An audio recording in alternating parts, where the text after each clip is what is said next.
Né? No início do ChatGPT, você perguntava para ele, você é consciente? Ele falava, sou. O que eu acho que a inteligência artificial agrega é que você pode acelerar esse processo num médico experiente e também num médico que não teve tanta vivência. Calma, o algoritmo de inteligência artificial leu a mente dessa pessoa? É um erro da parte dos hospitais, né? Porque à medida que você melhora esses algoritmos, as pessoas vão começar a ir mais no hospital. Olá pessoas, o meu nome é Alexandre e hoje é mais um episódio do Tech é Top. A gente vai falar sobre tecnologia, vai falar sobre inteligência artificial na saúde, como que isso afeta os negócios, como que afeta a sua vida no futuro. Então a gente tá aqui com duas pessoas muito especiais, que nada melhor do que elas para se apresentarem. Luzia e Alexandre, por favor, se apresentem, começando, por favor, Luzia. Ladies first. Ale, Rafa, obrigada pelo convite. Alexandre, um prazer também estar aqui contigo. Bom, eu sou Luzia Sarno, uma executiva de tecnologia com mais de 30 anos aí no mercado. Eu comecei na indústria, passei por banco, passei por agro e minha última posição foi na área de saúde. Então, são paixões que gosto bastante, que essa área de tecnologia com a área de saúde realmente acho que é que faz a diferença para a sociedade, para as pessoas. Tudo muito conectado, né? Exato. Tudo muito conectado. E você, Alexandre, por favor? Obrigado, Alexandre. Obrigado pelo convite. Rafa, Luzia, é um prazer estar aqui. Então, meu nome é Alexandre, eu sou professor de inteligência artificial na USP, mais especificamente na Faculdade de Saúde Pública da USP.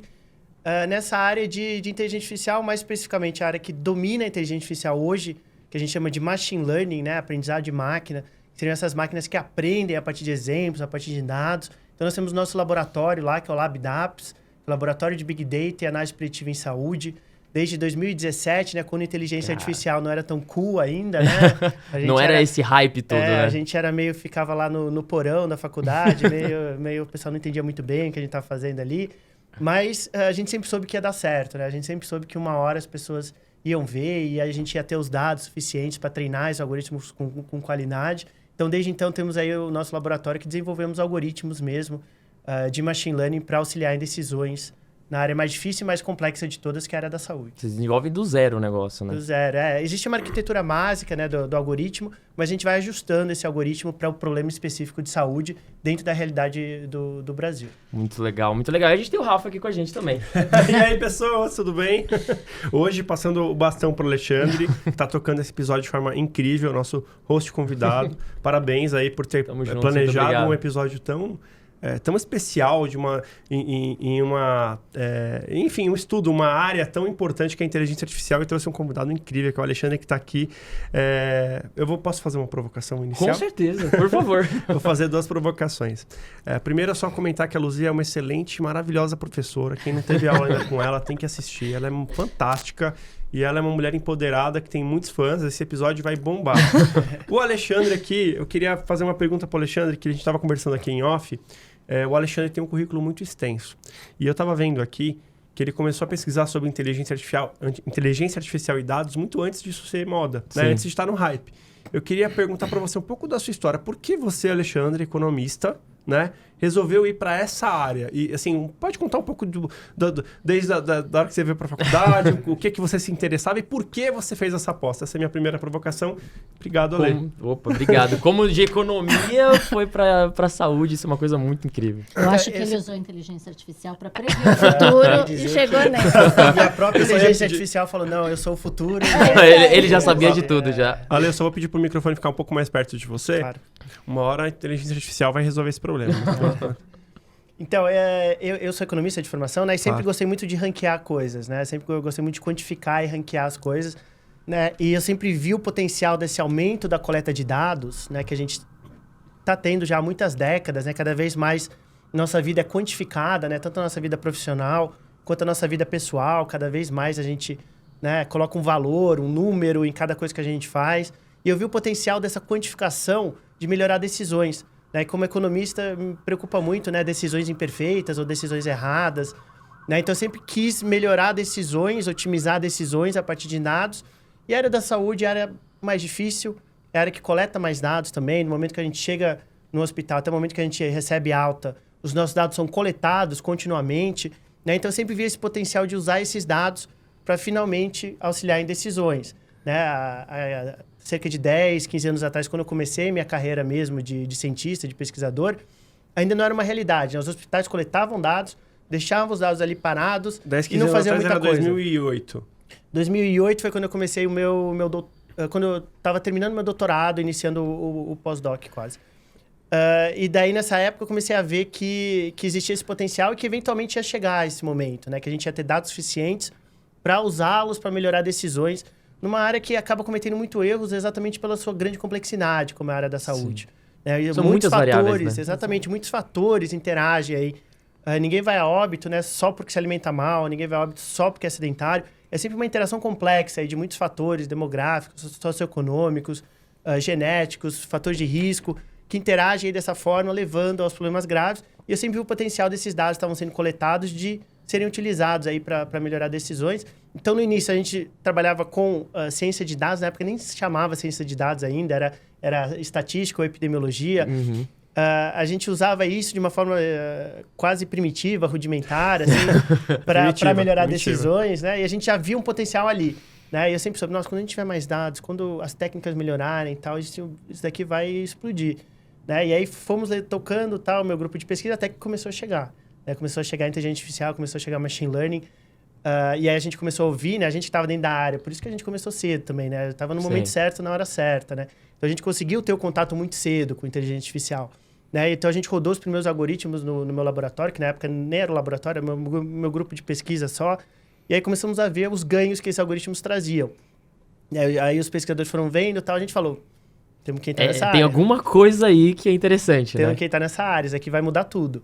E aí a gente chegou, eu lembro dessa reunião que a gente teve aí com os pesquisadores, eu coloquei o pessoal para ler alguns artigos, assistir alguns vídeos, tal, não sei o quê, alguns livros.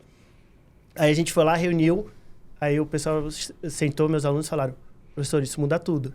Aí eu falei, muda tudo. E tinha muita resistência do pessoal mais experiente? Por exemplo, a galera que estava lá já há 30 anos, por exemplo. Sempre teve, né? O pessoal via sempre como uma ameaça, né? No sentido que, o que a gente está fazendo vai tornar o que veio antes errado. Uhum. Tá? Na verdade, não. É só uma evolução, uma melhoria da técnica.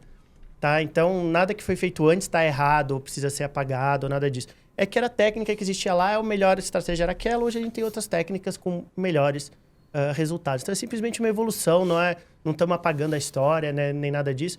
É uma melhoria das decisões que a gente fazia antes a partir de dados. É um conhecimento acumulado, né? Basicamente. É uma evolução da ciência. Você sofreu... Desculpa fazer uma provocação. Perdão, Lu. Não, vai lá. Eu só vou fazer uma provocação. Você se sentiu uma resistência na hora que você começou a fazer as primeiras pesquisas? Porque era uma coisa tão... era uma coisa tão não tão, né, palpável que as pessoas talvez não sei se nas universidades todo mundo acreditava que aquilo fosse acontecer. Não, e na área da saúde ainda era pior, né? Acho que a Luzia conhece bem. Eu lembro que eu dava palestra cerca de 2013, 2014, em congresso médico, e na época nem tinha inteligência artificial, eu só falava sobre a importância de dados, né? A importância de dados para a saúde e tal, não sei o quê. E era super mal visto. A importância de dados para saber uma coisa que hoje é tão óbvia, né? É muito óbvio, né? Básico, que a gente precisa disso. Tão básico, precisa de dados, não sei o quê. Era super mal. E tanto que teve um colega, eu encontrei ele há um mês atrás, e falou, Alexandre, eu lembro quando você ia em congresso médico, e o pessoal basicamente vaiava ali, você falava coisa óbvia. Você falava a obviedade da obviedade, o pessoal falava, não, o que é importante é a intuição do médico, o que é importante é... E lógico que é importante, mas, poxa, você tem os dados, né? Vamos usar esses dados aí para melhorar decisões, né? Então eu falava coisas óbvias, ele falava, só faltava você ser apedrejado, sair de lá esmurrado, porque o pessoal te odiava lá. Eu falava, mas assim, no fim a gente continua, né? E acredita no que a gente está fazendo e uma hora dá certo. É um processo, né? É um processo. E todo mundo a seu tempo, né? A área da saúde é uma das mais historicamente existentes, né? Direito e saúde, que são as duas áreas, né, que vão ser mais transformadas por inteligência artificial, né? Essa é a grande ironia no fim das contas, né? As duas áreas que menos usavam dados diretamente no seu dia a dia vão ser aquelas que vão ser mais transformadas. E sabe qual é a ironia? Eu tenho uma irmã advogada e um irmão médico. Então, de domingo a gente fala... será que eles são teimosos, então? Mas o que eu queria comentar é o seguinte. A inteligência artificial, gente, tem mais de 70 anos, né? Sim. Então, no início da minha carreira, eu era estagiária ainda, eu desenvolvi, por exemplo, uma rede neural para determinação de crédito. Então, a questão, que foi exatamente isso que o Alexandre falou, dependendo do business que você estava, a absorção e a aceitação era mais fácil, porque já tinha algum objetivo mais concreto, né? Quando a gente está falando de vida, né, aí realmente acho que entram paradigmas. Mas, ao mesmo tempo, eu vejo minha mãe, né? Minha mãe, meu irmão é médico, né? Então, ela fala assim, não, eu quero ir neste médico aqui porque o CRM é menor do que do Flávio, né?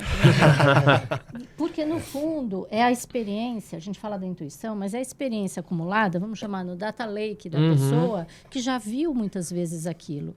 O que eu acho que a inteligência artificial agrega é que você pode acelerar esse processo num médico experiente e também num médico que não teve tanta vivência.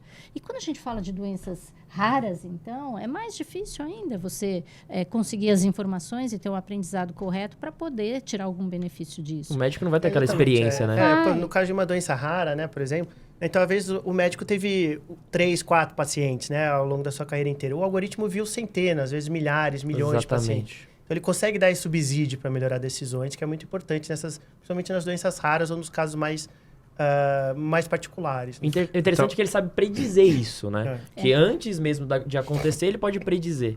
E a gente tá falando de inteligência artificial, eu acho legal a gente levantar um ponto que é... O que é, então, essa inteligência artificial? É uma mágica? O que acontece ali dentro do computador? Tem que ter fé. Fé. E você falou uma coisa que é interessante, que velas, assim. é exatamente junto e tudo mais, que é a intuição. A inteligência artificial, ela é intuitiva? O que acontece ali dentro dela? E hoje em dia tem a grande diferença também, que tem esse tal de inteligência artificial generativa e a normal. O que é? O que acontece? Então, o que acontece é de fato aprendizado, né? Às vezes as pessoas acham que aprendizado a gente usa como metáfora, etc. Mas não, é aprendizado com exemplos, né? Então é como uma criança aprende, por exemplo. Como é que uma criança aprende sobre gravidade, né? Ela joga uma bolinha no chão 1000 vezes, uma hora ela conclui. Não, tudo que eu jogo no chão cai. Né? É parecido com o algoritmo, né? Então o algoritmo vê vários exemplos, ele vai aprendendo regras de decisão a partir dos exemplos. Né? Então, por exemplo, você insere no algoritmo na área da saúde, né? Milhares de dados de pacientes, e alguns desses vão ter um infarto no próximo ano e outros não tiveram infarto no ano seguinte, né? E o algoritmo vai aprendendo a interação complexa de fatores que fazem com que alguns pacientes tenham infarto e outros não tenham infarto. Então ele vai aprendendo as regras para dizer, ó, o seu João com 59 anos, diabetes, 3 filhos, sedentário, se alimenta assim, não sei o quê, a probabilidade do João ter um infarto no próximo ano é de 92%, por exemplo, porque ele aprendeu com dados de outros milhares de pacientes a fazer as regras, né? A criar suas regras para saber o tipo de paciente, o que acontece com esse tipo de paciente. Então, de fato, tem um aprendizado, né? Aprendizado via regras, via exemplos. Né? Isso é o tal do machine learning. Isso é o machine learning, exatamente. Né? Existem 2 formas que máquinas conseguem tomar decisões inteligentes, né? Ou você programa diretamente a máquina, que hoje a gente chama isso de boa e velha inteligência artificial, né? Ou inteligência artificial clássica, né? Que você vai lá e coloca as regras mesmo, né? Que era como o Google Tradutor era até 2016. Não sei se vocês lembram como era o Google Tradutor. Era muito ruim até 2016. Né? A gente lembra bem que você ia lá e você não fazia nenhuma tradução com o Google Tradutor porque era horrível. Exatamente, era exatamente literal. Então era palavra por palavra, a frase terminava no meio, não fazia nenhum sentido, etc. Por quê? Porque era conjunto de regras de gramática e dicionário que as pessoas colocavam lá dentro. Então não tinha aprendizado. Tinha um conjunto de regras. Você colocava as regras no computador, o computador ia seguindo as regras, que eram regras necessariamente mais simples, né? E não entendia o contexto, né? Porque eram regras diretas mesmo. Tá? Desde 2016, o Google Tradutor é um algoritmo de machine learning. Tá? Como é que funciona hoje? O algoritmo ele aprendeu a fazer uma tradução via exemplos. Via milhões de textos no original, milhões de textos traduzidos, ele vai aprendendo a sequência. Então, ele vai aprendendo que uma palavra, por exemplo, legal, depende do contexto que ela tá. Pode ser uma coisa jurídica, pode ser uma coisa de bacana, pode ser um monte de coisa, depende do contexto. Ele foi aprendendo o contexto, né, via esse exemplo. Você não consegue ensinar isso para o algoritmo. Imagina, toda palavra você tem que falar, ó, legal pode significar isso nesse contexto. Imagina. If day, pro resto da vida. Então, não dá para fazer isso manualmente, mas via exemplos dá. O algoritmo ele vai aprendendo a sequência e vai aprendendo a fazer uma tradução. Então, isso é machine learning. É máquinas aprendendo regras de decisão a partir de dados, a partir de exemplos. Com isso, conseguem aprender regras muito mais complexas do que aquelas que a gente consegue transmitir para o computador. E não foi... Desculpa, Rafa, agora sou eu. Toca.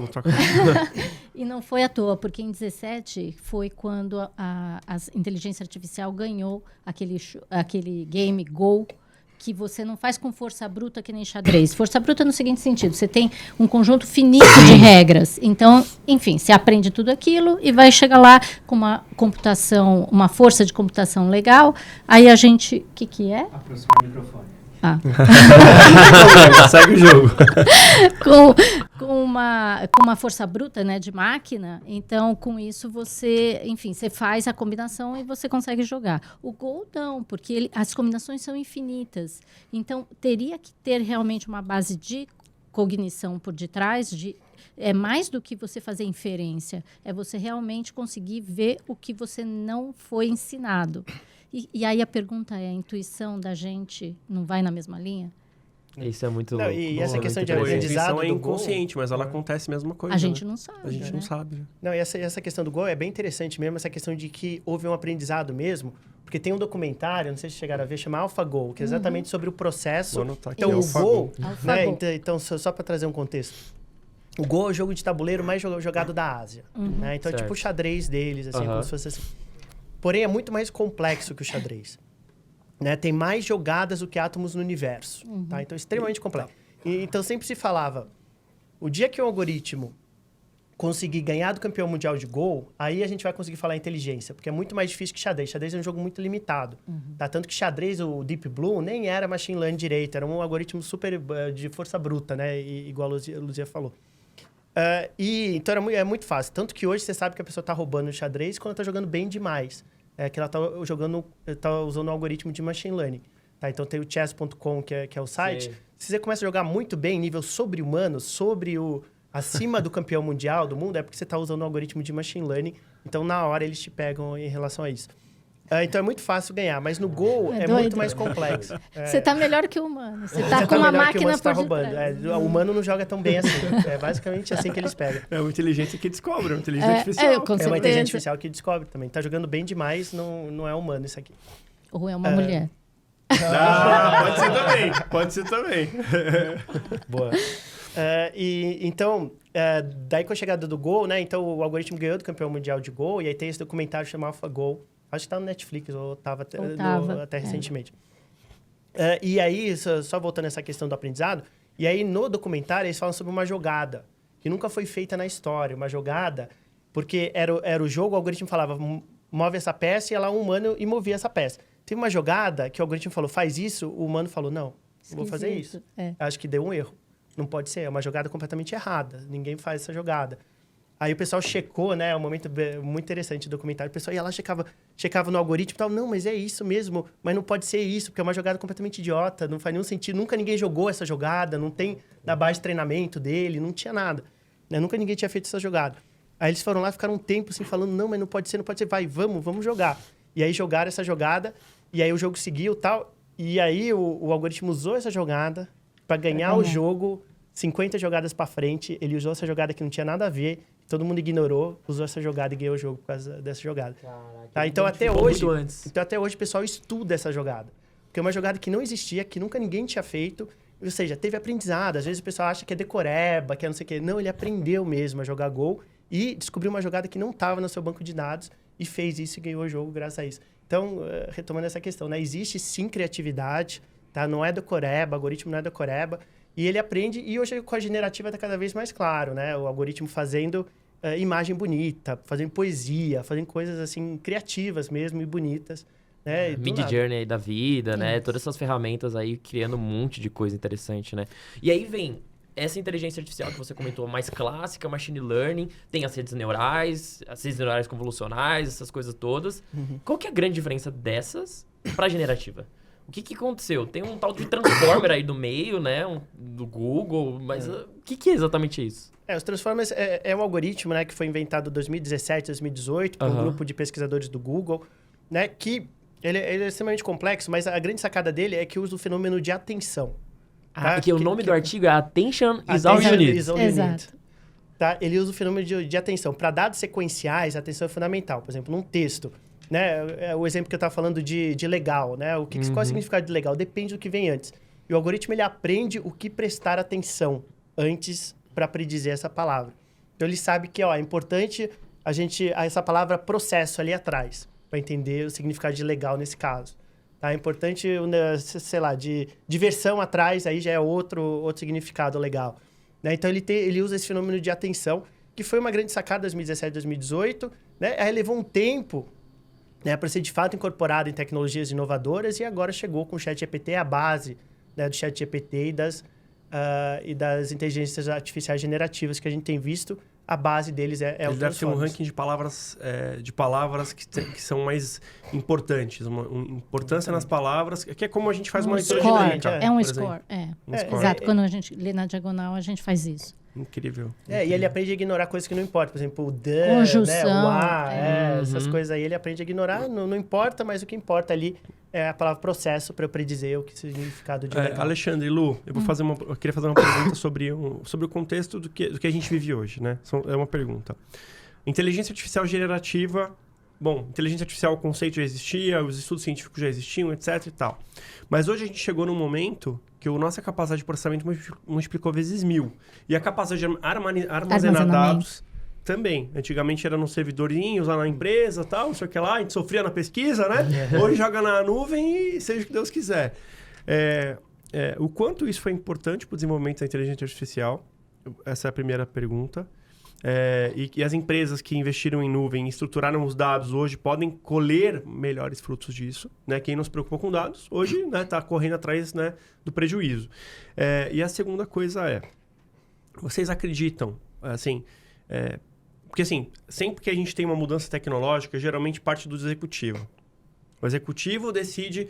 o executivo de tecnologia vai lá para o board e fala, gente, a gente precisa investir em tecnologia, tal, não sei o que lá, e ninguém meio que põe muita fé e tal, até a hora que vai devagarinho, vai ensinando e tal, aí todo mundo acredita. No caso da inteligência artificial, está sendo o contrário. Eu vou dar um exemplo para vocês. Eu li um artigo ontem que diz que o orçamento de 2022 de tecnologia não tinha muito dinheiro, reservado para inteligência artificial. Por quê? Porque não houve não houve tempo do CIO colocar isso no orçamento, porque ninguém pensava nisso ainda. Veio o ChatGPT. Opa! Peraí, eu acho que você precisa pensar, você precisa dar mais atenção para isso aqui. 30% do orçamento de tecnologia das maiores empresas já tendem a ser direcionado à inteligência artificial a partir de 2024. Olha o salto que isso deve acontecer nas empresas. Então, essas são as duas provocações. Dados, nuvem, processamento. Se esse é o momento ideal... E o que vocês estão enxergando dessa mudança? Então, vamos lá. Então, do começo. Como eu comentei, 70 anos tem inteligência artificial. Sim. Blockchain tem não sei o quê. Impressão digital, mais de 50 anos. Impressora 3D tem mais de 50 anos. Então, para mim, o problema não é a tecnologia. Acho que tem alguns outros fatores. Se eu for colocar como boa estatística, eu diria que uns 50%, óbvio, está baseado em cima da própria tecnologia e das capacidades que a gente vai tendo, seja agora com uma computação quântica, por exemplo, o potencial disso, de você processar dados com velocidade em tempo real, enfim. Então, tem sim um componente técnico aí envolvido, mas tem um componente de aceitação do mercado. Como o Alexandre comentou no início, se o cliente final e o mercado está cada vez mais impulsionado pelo cliente, não de dentro para fora. Claro que tem as iniciativas internas de onde podem vir inovações que o cliente ainda nem percebeu o que queria. Sim. Mas o cliente hoje ele está mais exigente e ele está querendo obter mais benefício dos produtos ou serviços que você tem. Então, eu tenho um pouco de restrição quando fala assim, agora, o ano passado, agora é metaverso, aí parece festa junina. Não é mais isso. Agora é inteligência artificial. Incrível. Então, assim, não é porque você tem um martelo que você vai buscar prego. Então, tomar cuidado se você não tem um objetivo concreto. Você colocar a inteligência artificial. Vamos contratar cientistas de dados. Para quê? Primeiro, você tem dados? Não, por qualquer motivo, eu não tenho um lake, eu não tenho dado nem estruturado, muito menos desestruturado. Então, calma, né? Vamos com calma, porque a coisa não vai dar certo. Você não tem dado, como que aquilo vai acontecer? Exato. Então, eu tenho um pouco de restrição desses hypes, mas é fato. Eu acho que o momento que a gente está vivendo tem o fator, óbvio, tecnológico, mas tem o fator de você estar com dados mais disponíveis, e nuvem com certeza vem ao encontro disso, de processamento e de baratear tudo essa situação. Mas o que eu acho que tem o punch além da questão do ChatGPT e todo o hype que veio, tem uma questão que eu acho que foi muito feliz o nome que a Microsoft deu para o Copilot, porque ele tangibilizou para as pessoas tudo isso que a gente está falando há não sei quanto tempo. Aí, de repente, na minha vidinha, eu percebi que eu posso fazer uma apresentação só com meia dúzia de coisas e ele me monta um PPT sozinho, ele me monta um Excel diferente, ele me faz um paper para, sei lá, para o discurso que eu tenho que fazer. Então, isso eu acho que tangibilizou para as pessoas e, com isso, até os próprios executivos não de tecnologia perceberam o potencial que isso pode ter e aí se animaram. Mas, repito, se você não tem uma estratégia atrelada, estratégia empresarial, do que eu vou fazer com aquilo, se você não tem dados, acho que... né? Vamos fazer a lição de casa. Você está navegando ali no Então, a minha sugestão escuro, é, entre no ChatGPT ou qualquer outro e pergunte. Estou no caminho certo ou não? O que fazer? Ou o que fazer? Diga, Alexandre. Então, sobre a questão do banco de dados, né, de fato é fundamental, né? Então, por que a gente está tendo crescimento aí de inteligência artificial e por que esse crescimento não vai parar de acontecer, né? Eu acho que na verdade, a gente fala muito pouco de inteligência artificial, né? Eu acho que daqui a um ano a gente vai dar risada do fato da gente achar que hoje...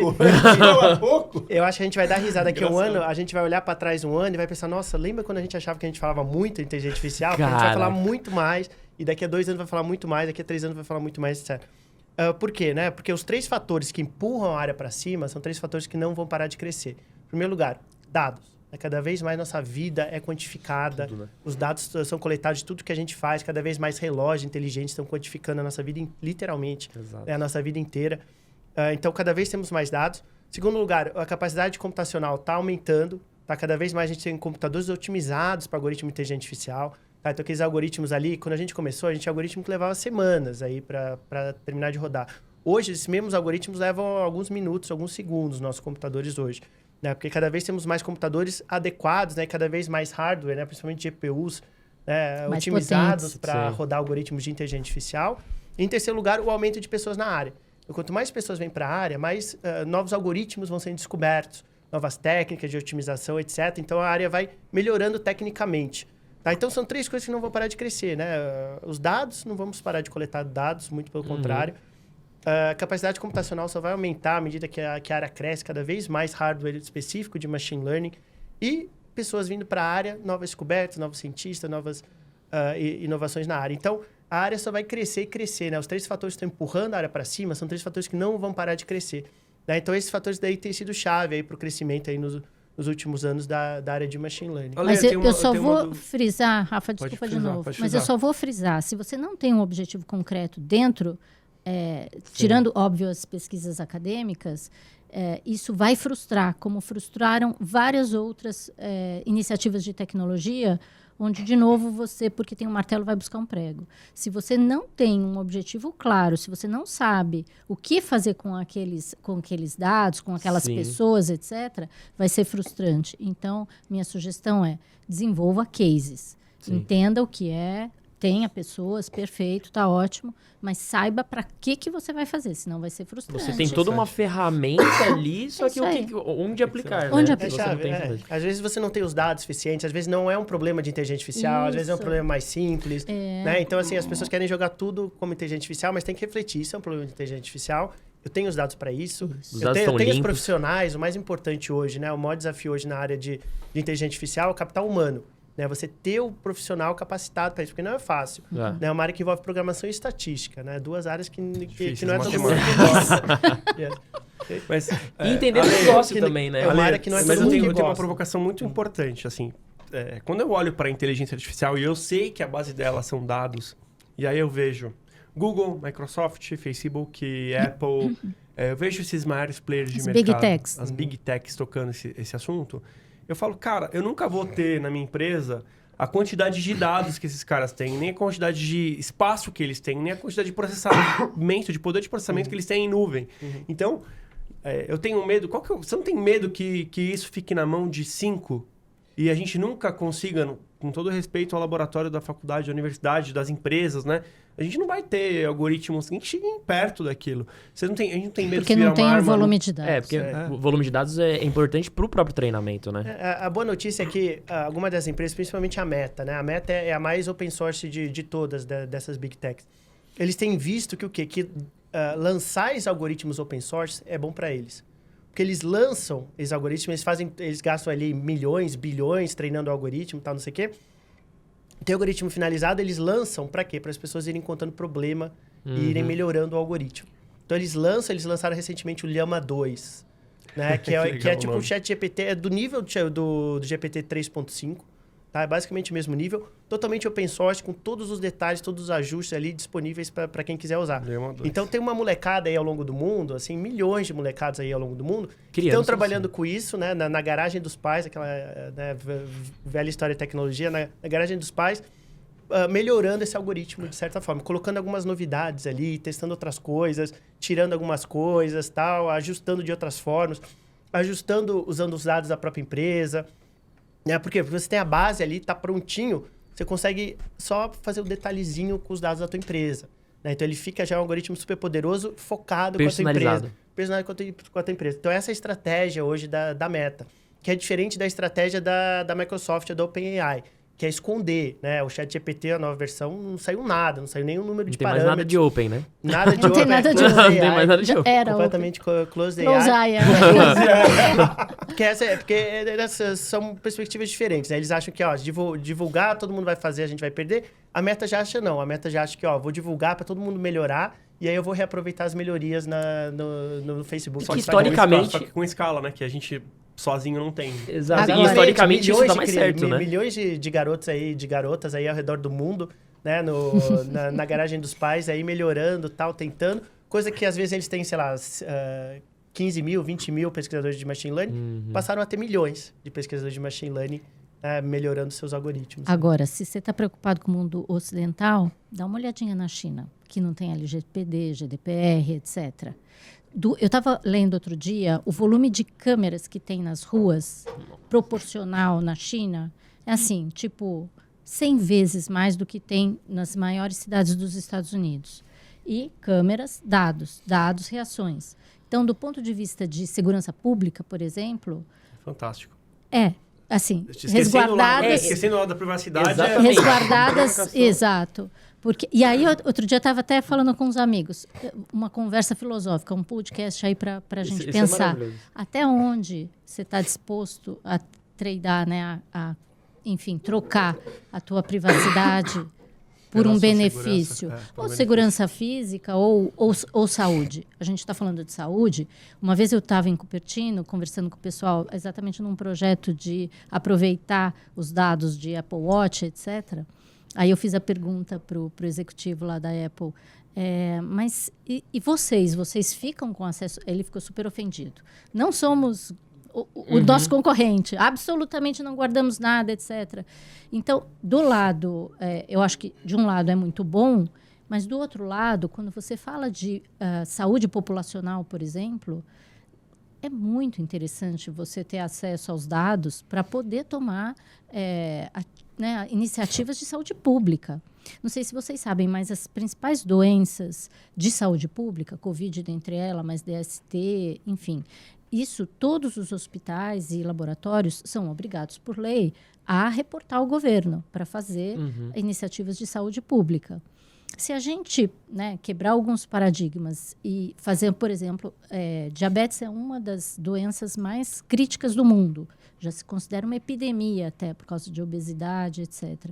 Se a gente tivesse isso aberto, será que isso não viria ao encontro do interesse das pessoas, dos pacientes e de, enfim... E esses dados de saúde pública, se a gente pegar e pegar esses dados com carinho, eles valem mais que o IBGE, né? Porque você sabe pelo tipo de doença... Exato. Pelos distúrbios que existem, até se a população tá menos assistida, como é que tá a alimentação, se tá muito ruim, se não tá. Isso é muito regional também, né? Eu vi você falando sobre isso num outro podcast, que dependendo da região que você tá, os dados que tem daqueles pacientes são diferentes, por conta da região, das doenças que tem ali e tudo mais, né? É o grande desafio do desenvolvimento dos algoritmos, né? porque o aprendizado, né, do algoritmo é relativo aos dados que ele tem. Né? Então, um algoritmo que aprenda a fazer diagnósticos com paciente em São Paulo, não necessariamente ele funciona em Rio Branco, no Acre, né? Não necessariamente funciona em Curitiba, não necessariamente funciona em Porto Alegre. Né? Então, a gente precisa de dados aí do Brasil inteiro. E a grande questão, né, que o Rafa estava falando, sobre a questão do valor desses dados, né? Esse é o grande desafio, porque os hospitais veem que tem valor esses dados, né? E aí não quer sair por aí distribuindo, né? Você não vai entregar algo que você sabe que você tem valor de graça para todo mundo. Né? Então, a gente tem tido uma restrição muito grande em relação à colaboração dos hospitais, porque os hospitais estão começando a treinar os seus próprios algoritmos ali, né? E não querem entregar o ouro aí para as outras pessoas também fazerem o mesmo. Nesse momento de mudança do modelo de negócio da saúde, que antes era voltado à doença, e agora eles estão tentando mudar para prevenção. E é isso que o algoritmo faz, né? Para você prevenir, você tem que ter uma certa certeza que você vai ter esse problema. Né? Então, eu quero prevenir o fato de que vou ter infarto no próximo ano, por exemplo. Se o algoritmo me fala, você com as suas características tem 92% de chance de ter um infarto daqui a 5 anos, poxa, é uma informação muito forte para iniciar medidas preventivas. Né? E na minha leitura, esse paradigma de não querer compartilhar tem que vir do governo. Porque exatamente como eu já tenho processo, sistema, já tenho tudo pronto. Sim. Para as doenças, determinado nível de doenças. Se a gente estendesse isso para mais algumas, esse paradigma de é só meu, e é um paradigma, eu acho, porque nós comentamos até no tempo de Covid, né? Que teve iniciativas de laboratórios e grandes hospitais que, anonimamente, derrubaram todas as informações de Covid numa grande base, e com isso a gente teve informações, inclusive para o desenvolvimento da vacina, de uma outra velocidade. Então, se não vai no amor, vai na dor. Se a iniciativa privada entende que isso é o ouro, mas é um ouro, é um pequeno ouro, porque a hora que você compartilha com todos, porque essa questão regional, ela vai além das características de você ter tirado seus exames. É o que o Alexandre falou no início, é característica da temperatura, do que você come, do ar. Exato. Tem muito mais, como boa estatística, tem muito mais variáveis do que a gente está conseguindo entender. Muito. E eu acho que a beleza da questão da inteligência artificial cognitiva é que ela vê o que a gente ainda não viu. Não, isso é perfeito com o que eu quero perguntar pra vocês. Que é o seguinte, eu tava dando uma olhada e eu fiquei, sinceramente, assustado. Fiquei, caraca, meu Deus, como assim? Tem um estudo da Universidade de Singapura, não sei se vocês já viram, que os médicos e os programadores, enfim, cientistas lá, colocaram alguns pacientes em uma máquina de ressonância, algo assim, e deram várias imagens para eles. Então, várias imagens, analisou a atividade cerebral com aquele banco de dados de imagens. Acho que era mais de 1.000 e tantas imagens. Beleza. Depois, fez um teste. Deu uma imagem de uma girafa. E aí, o algoritmo de inteligência artificial tinha que identificar aquilo. Mostrou a imagem da girafa, muito parecida. E aí a gente entra numa questão. Calma, o algoritmo de inteligência artificial leu a mente dessa pessoa? Peraí. Esse é só o começo. Peraí, ou seja, ele monitorou o cérebro, a pessoa pensou na girafa e ele desenhou, ou seja, ele entendeu... Exatamente. A eletromagnética... Sei lá, eu não sei... os sinais elétricos do cérebro para gerar aquela... Exatamente, cara. exatamente. Isso é só o começo, claro que tem um treinamento, tudo né? que a gente pensa, né, Lu? Perigo. Se usa bastante isso, né, para auxiliar pessoas com deficiência a voltarem a ter movimentos de braço mecânico, por exemplo. Né? Porque aí identifica quando as ondas cerebrais estão de uma certa forma, é porque eu quero mexer meu braço para cima, meu braço para direita. O algoritmo ele vai aprendendo assim via exemplos. E também dá para ler, entre aspas, ler a mente nesse caso, né? O algoritmo ele aprendeu que quando o cérebro se comporta de uma determinada forma é porque a gente está pensando nessa girafa aqui dessa forma. Então, é aprendizado via exemplos, né? É uma coisa possível, acho que é uma coisa promissora, principalmente para essas pessoas aí com deficiência, que não tem um braço, que não tem uma perna. Ou detector de mentira, né, gente? Já imaginou? A gente entra exatamente nessa questão que você estava comentando, que é privacidade. Então, imagina, claro que isso... Mas aí precisa ter, né? Exatamente. Hoje. Exatamente. De repente é só botar um chapéuzinho. Imagina só, porque hoje os cientistas lá, inclusive, explicaram e falaram com toda certeza que hoje a pessoa tem que ir lá e para cada pessoa tem que fazer o treinamento. Então, muda para cada pessoa a atividade cerebral, tem que fazer o treinamento, então muda o modelo ali para ela. Mas e amanhã?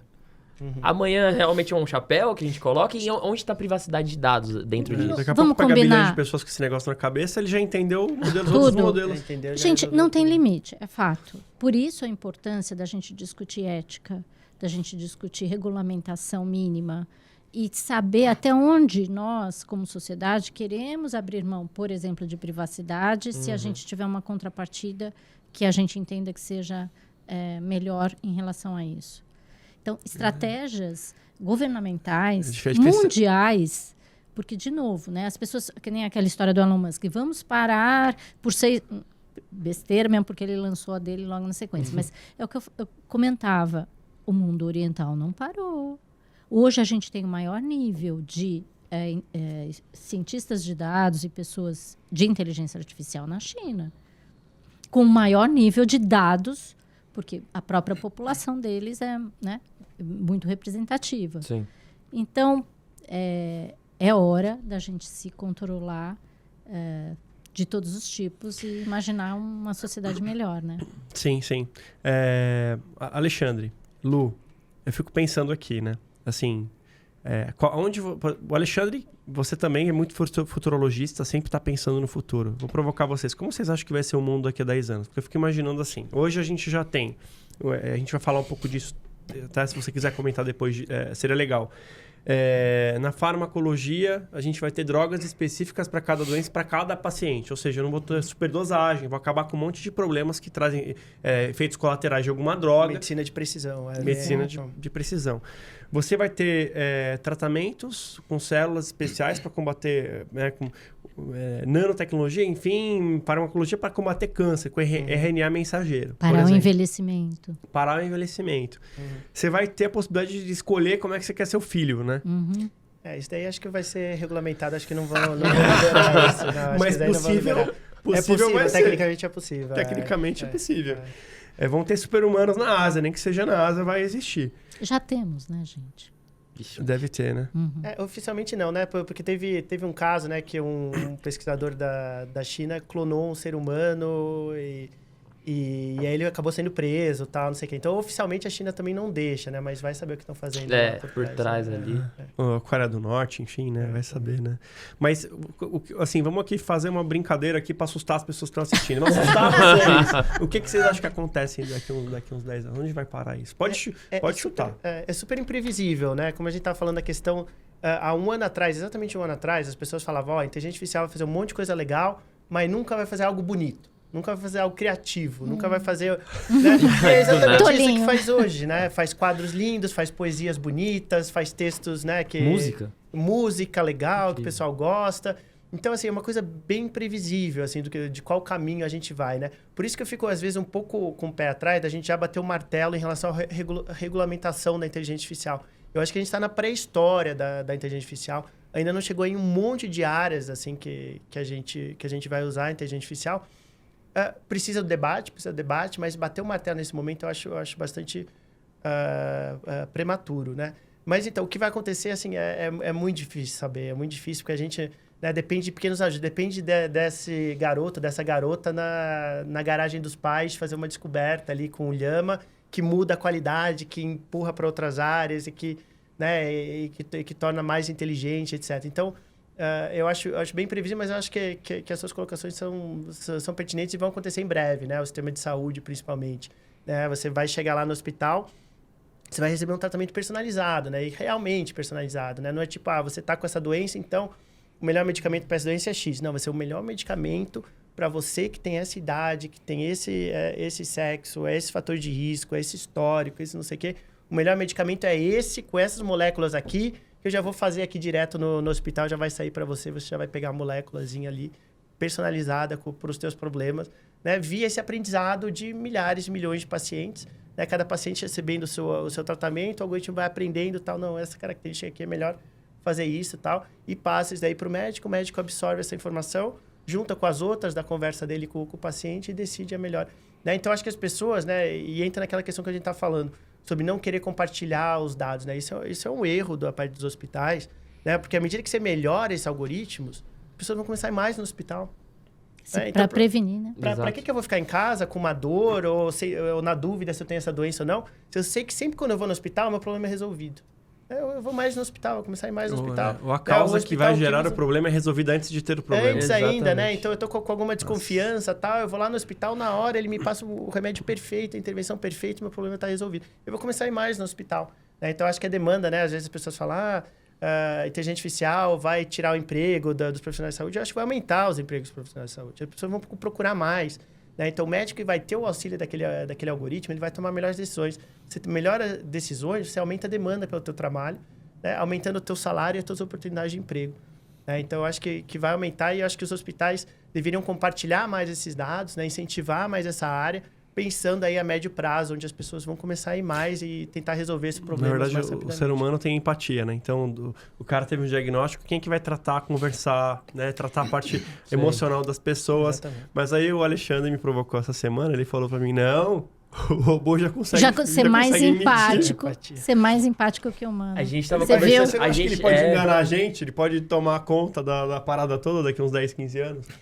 A gente tava conversando sobre isso, inclusive, né? Sim, e saíram artigos relativos a isso. Antes de te falar dos 10 anos, eu vou falar uma experiência que eu tive quando eu estava no South by Southwest, isso antes da pandemia. Ou seja, não tinha esse hype de AI que a gente está vendo hoje. Uhum. Eu estava numa sala cujo palestrante era um médico do Google, um dos melhores médicos lá, dos Estados Unidos, que foi contratado pela Google. Então, você vai vendo até onde as Big Techs estão indo. Na saúde e em todas as outras áreas, mas em particular na saúde. E aí, tinha umas 200 pessoas naquele auditório. Aí ele virou e falou assim, quantos de vocês foram em médicos esse último mês? Algumas pessoas levantaram a mão. Quantos de vocês pesquisaram no Google algum sintoma? Estou com uma dor aqui, estou não sei o quê, para ver o que vocês tinham. Um monte de gente levantou. Então, essa história do cliente, entre aspas, empurrar, se não vai no amor, vai na dor, é uma necessidade que, se as pessoas, e a gente fala da área de saúde, mas a gente pode falar de qualquer outra indústria, se ela não se abrir para essa realidade, ela pode ficar fora do mercado. Agora, com relação aos daqui a 10 anos, né? Eu sou otimista, porque eu acho que a tecnologia não é nem do bem nem do mal. Eu acho que é o que nós, como sociedade, vamos fazer com ela. Tem um site muito legal, se chama AI for Good. Como você usa a inteligência artificial para o bem. Aqui do Brasil, está o Bradesco, está a USP e a Universidade de São Carlos estão dentro desse movimento. E um monte de iniciativas na agricultura, na saúde pública, na questão das smart cities, enfim, um monte de coisas interessantes. Então, a gente tem um potencial de ir para outro patamar, para educação, gente. Acho que todos nós aprendemos no modo super tradicional. Imagina se você puder, entre aspas, estar vivenciando a Primeira Guerra Mundial de verdade. Mistura um pouco de metaverso aí com inteligência artificial e alguma coisa... Realidade aumentada, né? E a história. Talvez a gente pense 200 vezes antes de começar uma nova guerra, vivenciando aquilo e não lendo friamente. Porque você vai ter o sentimento, né? Você está vivendo, é como se a dor te chega emocionalmente. Exatamente. Né? Isso é e você vai fixar muito mais as coisas, né? Eu sempre gostei de exatas, então tudo que era decoreba eu não gostava. Então, história eu achava ruim, geografia, para que eu preciso saber que o lugar que mais chove no Brasil? Eu sempre não tinha Google, mas eu pensava, quando eu precisar, eu vou lá e pesquiso. Então, se você puder colocar inteligência artificial também a favor da educação, inclusive no nosso país, que tem um gap enorme de educação básica, eu acho que a gente vai para outro patamar. Esse é a Luzia otimista. Se a gente não for tão inteligente em usar as tecnologias para o bem da sociedade, não individual, a gente pode estar numa situação bem difícil. E aí talvez a gente não esteja tão feliz. Exterminado. Exterminador do futuro. Não precisa de nenhuma bomba nuclear para isso. Não, a gente faz as nossas próprias besteiras. Nós mesmos, né? Hoje em dia, as próprias redes sociais. As redes sociais têm inteligência artificial absurda ali. Por isso a polarização que a gente vive hoje. Exatamente. A cada 3 deslizados no TikTok, Instagram da vida, ele recalcula o algoritmo para que você fique ali. Exatamente. Então, a inteligência artificial já domina a nossa vida há muitos anos, né? Exato. As pessoas estão começando... O grande marco do ChatGPT não foi o fato das pessoas usarem inteligência artificial. A gente sempre usou inteligência artificial há muitos anos. Né? Eu obedeço né? O ChatGPT, o que ele trouxe foi as pessoas pensarem, vou procurar a inteligência artificial. Isso foi a primeira vez. Porque antes a gente usava passivamente a inteligência artificial, né? Por exemplo, redes sociais, né? O próprio CAPTCHA do Google, né? Para identificar imagem. O próprio Google é um algoritmo de inteligência artificial, o Waze é inteligência artificial. Quando você passa um cartão, a autorização foi feita para o algoritmo de inteligência artificial. Netflix, você abre o Netflix, sugestões para você. Amazon. Seu algoritmo de inteligência artificial, Amazon, sugestões de compras. Então, o nosso dia já é guiado, já é orientado por inteligência artificial há muitos anos. Tá? O grande diferencial com o ChatGPT foi exatamente isso, né? As pessoas entenderem que elas estão trabalhando, que elas estão lidando com algoritmos de inteligência artificial e falar, vou pedir uma ajuda para a inteligência artificial. Então, ela já domina a nossa vida já faz muito tempo, mas ainda não está em 99% das áreas aí que vai estar nos próximos anos, tá? Então, basicamente tudo hoje vai ser sobre inteligência artificial. Então, eu tô com um pouco de tosse aqui, por exemplo. Não, fica tranquilo. Né? E na hora, né? e eventualmente o algoritmo vai tirar essa tosse, né? Vai limpar o vídeo, né? Se tiver os cortes aqui, não foi uma pessoa, hein? Foi o robô. Eu em uns anos vou poder ficar tossindo aqui à vontade, né? Vai tirar a imagem de minha e o áudio também. Vai tirar e vai limpar tudo. Então, assim, só pequenos exemplos de como a inteligência artificial não está ainda em 99% da área. O exemplo que você falou da medicina personalizada, ainda não existe isso. Ainda não existe um algoritmo falando para o médico, isso aqui, a melhor solução é esse medicamento aqui, ou essa intervenção aqui, etc. Mas, eventualmente, vai ter, né? Nos próximos anos vai ter. Isso daí vai mudar radicalmente, né? Vai mudar radicalmente a área da saúde como um todo, né? Começando pela maior queixa aí que as pessoas têm no contato com o sistema de saúde, né? Que é hoje... o fato de que o médico tem que ficar digitando as coisas, né? Então, você vai lá numa consulta, o médico fica olhando para baixo no teclado, digitando. As pessoas reclamam demais, os médicos reclamam demais, eles detestam ficar digitando isso. Né? O que você já tem hoje, já está chegando no Brasil com algumas startups, né? É um algoritmo que ouve a conversa e preenche o prontuário eletrônico. Acabou essa história. A principal queixa resolvida, assim, do dia para a noite, assim. Então, aí o médico conversa com a pessoa, o algoritmo preenche o prontuário eletrônico, no máximo aparece alguma coisa na tela, assim, do médico. Fale mais sobre isso, ou você esqueceu de perguntar isso, etc. Mas, assim, olhando olho no olho. Aí a inteligência artificial vai falar, doutor, fica quieto. Só um minutinho, só um minutinho. Ô, paciente, me fala tal coisa. Esquece ele, fala comigo. Caramba, que Mas, complexo. no fundo, eu acho que o que a gente podia falar para os ouvintes é o seguinte, estude. Vá atrás, não põe, sabe que os 3 macaquinhos? Não é comigo, minha profissão não vai acontecer. Mesmo, meu filho é psicólogo, né? Aí um dia eu falei para ele, filho, eu acho que a única profissão que vai sobrar é a tua, mas eu já descobri que nem isso vai sobrar. Então, vá atrás, estude, porque o mantra agora não é que a inteligência artificial vai te substituir, mas alguém que sabe usá-la, eventualmente vai ser melhor que você se você não se atualizar. É muito doido, né? Bom... Eu fico pensando, eu queria dar um exemplo de uma aplicação em outro negócio, mas antes eu vou só comentar, eu fico pensando assim, eu sou cristão, eu acredito em Deus, etc, da forma que eu penso. A gente tem a sabedoria, tem livro de provérbios, tem várias coisas de sabedoria, etc. Chega um momento que o negócio vai, teoricamente, ser muito mais sábio do que eu, né? Aí eu fico pensando, isso vai tirar a possibilidade de eu tomar uma decisão, porque afinal de contas eu vou ficar com medo de tomar uma decisão. O robô vai ficar mais inteligente, livre-arbítrio. Isso exatamente. Eu acho que o problema chega no momento em que eu perco a capacidade do livre-arbítrio. Eu acho que a gente... Né? Será que a gente teve? Que a gente tem. Caraca. Eu acho que é o apocalipse entra aí. Não, eu acho que a gente vai continuar em boa parte com a nossa capacidade de decidir mesmo, né? Eu costumo usar o exemplo do Waze, né? Que a gente mencionou aqui. Então, o Waze não me obriga a virar à esquerda, não me obriga a virar à direita, mas como ele funciona, eu sigo. Mas a não ser que eu saiba que tem alguma informação ali que eu sei que o Waze não tem. Por exemplo, acabou de ter um acidente aqui na frente. Eu tenho medo de andar por esse caminho. Então, eu vou fazer. Não quero por ali, não. Ele vai recalcular.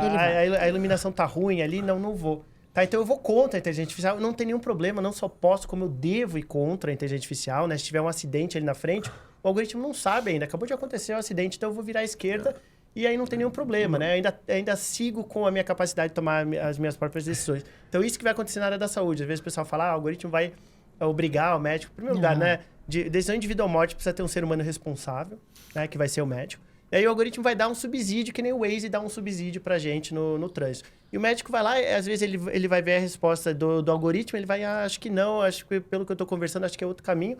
E ele vai ter toda a liberdade de seguir outro caminho. Não. Mas como funciona, a maioria das decisões vão ser seguindo o algoritmo, porém sempre com essa liberdade de você ir contra. E eu acho que ainda te deixa mais alerta, sabe? No sentido que sempre checando a inteligência artificial. Né? Igual fake news, né? Checar pra ver se tá certo. Agora... Mas, Ale, você tá falando da saúde. A saúde realmente eu acho que vai ser o segmento que a gente vai ter mais cuidado, porque é uma coisa de vida ou morte. Vai ter cuidado por mais 200 anos, sei lá quanto tempo vai ser. Eu acredito realmente que o médico vai estar lá, vai estar validando tudo que a inteligência faz. Agora, vamos pensar num negócio diferente aqui. Vamos pensar holisticamente.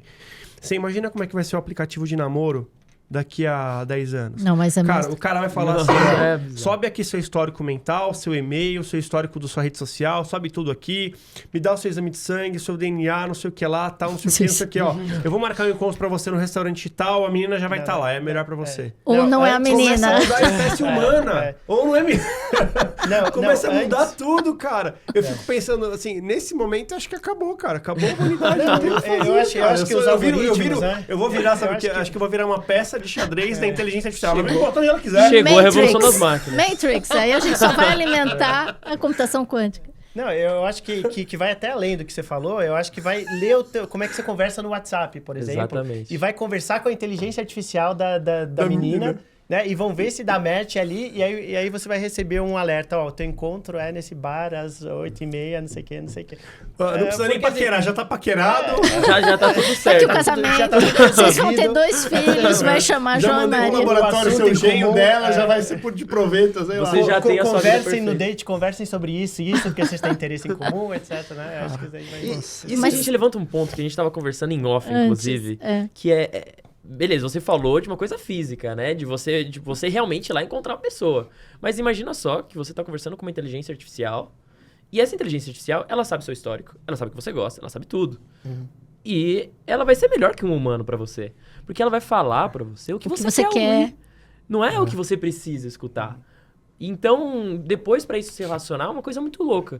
Pô, o humano tem defeito, o humano tem problema, o humano é difícil pra caramba de se lidar. É muito... Enfim. Quer dizer, vai ser muito melhor vai ser um psicopata robô, né? Que vai falar o que você quer ouvir pra te levar. Não é muito melhor eu lidar com eu me apaixonar por uma inteligência artificial? É o Her, né? Nossa, e a gente estava comentando em off, já existem inúmeros aplicativos nesse nível e as pessoas dizem, eu prefiro conversar com o robô, mesmo sabendo que por outro lado não existe, do que ter um relacionamento real com alguma pessoa. Acho que é uma consequência natural, assim, acho que as pessoas vão seguir nesse caminho artificial, né? Já existe uma teoria que a gente já vive, né? Numa simulação também, né? A gente já vive no mundo artificial, né? Mas acho que cada vez mais as pessoas vão vivendo mesmo, porque as pessoas gostam, aparentemente, né? É impressionante, por exemplo, a nova geração, né? Que joga muito videogame, né? Hoje em dia. Né? Quando eu era moleque, eu jogava videogame quando eu era moleque, aí virei adulto e parei de jogar videogame. Mas o pessoal hoje em dia continua, né? E vive muito tempo lá dentro. Né? E o que isso tá te trazendo? Tá te trazendo uma felicidade artificial também. Né? Que você é um cara do exército americano, super forte e tal, não sei o quê. Então, você tá vivendo um mundo paralelo artificial já, né? Então, acho que essas questões aí dessas conversas, desses namoros com inteligência artificial é uma consequência natural dessa mudança aí que a gente tem visto. Porque as pessoas, infelizmente, na minha opinião, gostam, né? E o que a gente vai fazer em relação a isso, né? As pessoas preferem. Agora, só para fazer um alerta, né? E depois eu acho que eu vou falar uma coisa positiva para a gente acabar com o mood, senão todo mundo vai se cortar os pulsos. Do ponto de vista, hoje, nós, por N motivo, chegamos aqui desenvolvendo um pensamento crítico. Então, a gente olha e vê, por exemplo, um assalto acontecendo na minha frente, eu falo, não vou pelo que o ex está me falando, eu vou virar. Sim. Se a gente não desenvolver essa capacidade óbvia de você ver um perigo à frente, está, na teoria, mais resolvido. Mas quantos de nós, e na minha vida profissional eu vi, olha, escuta, deu 1 trilhão de resultado. Ah, tá bom. Gente, não dá para dar 1 trilhão. Tem alguma coisa errada. Ou o sistema, ou imputar alguma coisa errada. Não, mas o sistema disse. Então, se a gente não se desenvolve um pensamento crítico, aí a gente não vai ter a capacidade... Exato, de questionar E aí vai virar uma coisa esquisita, porque eu também não vou conseguir realimentar essa inteligência artificial, a menos que ela conseguiu aquele nível de consciência e aí ela não precisa mais da gente, vai expulsar todo o planeta, etc. De fato é um risco, né? Quando a inteligência artificial fica muito boa mesmo, né? Do tipo, quase não faz erro, né? Você acaba seguindo sem pensar, né? Por isso que o fato de talvez cometer alguns erros talvez seja interessante para deixar a pessoa alerta. Mas talvez seja um feature, não um bug, né? No algoritmo do futuro. Já me de botar de propósito esses pequenos erros. Por exemplo, dizem que o Spotify bota de propósito alguns erros ali de sugestões de música, bota uma música totalmente diferente para ver se cola. Para você se desenvolver outras coisas. Para furar a tua bolha. Às vezes você gosta desse daí, ele bota uma coisa assim que o algoritmo fala que você não vai gostar, mas vai que, né? Então às vezes no que futuro nem foi talvez... Que nem foi o Gol. Fora da caixinha, né? Uma coisa totalmente inesperada, vai que cola. Então, talvez no futuro os algoritmos, né? A gente não deixa o algoritmo tão bom para deixar o profissional alerta, assim, às vezes. Mas deixa eu falar do lado positivo. O que eu imagino? Não sei como a gente vai chegar lá, né? Vai ter que ter um gap. Mas imagina a Grécia Antiga, onde os trabalhos eram feitos pelos escravos e as pessoas se desenvolviam em música, desenvolviam em filosofia, desenvolviam medicina, as artes, etc. Talvez o que a gente consiga é que as máquinas façam os trabalhos operacionais e a gente possa se dedicar ao que realmente a gente gosta, ao que realmente a gente é melhor, e não cair todo mundo na vala de, né, fazer as coisas tradicionais, inclusive na educação. Né? É interessante, óbvio, ser exposto a muitas coisas, até para expandir o teu conhecimento e você ter experiências diferentes, mas, de repente, se eu gosto muito de uma área... Por que eu não deveria ter um currículo mais voltado para aquilo e não para outros? Eu defendo ter uma base até para as pessoas poderem experimentar e entender.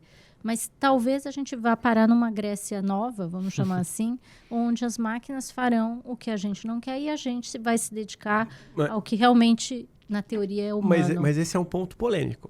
Teve uma entrevista do Elon Musk, é só mas colocando aqui fogo. Não. Vai lá, Rafa. Ele é polêmico. Ele é um chato. Gostando ou não gostando, ele é um negócio incrível, né? Porque ele é um investe ET, em né? coisas, ele investe em coisas que dão certo, né? E ele aposta tudo. Menos o Twitter, né? Imagina, ele infelizmente destruiu o Twitter. Nossa. Ele saiu do PayPal com 186 milhões de dólares, ele podia ter parado, apostou tudo, e ele só não quebrou por causa de um lançamento de foguete. Era o último dinheiro que ele tinha para lançar foguete, ele tinha um fluxo de caixa para ir de uma semana a outra, e ele tinha um contrato de risco com o governo americano.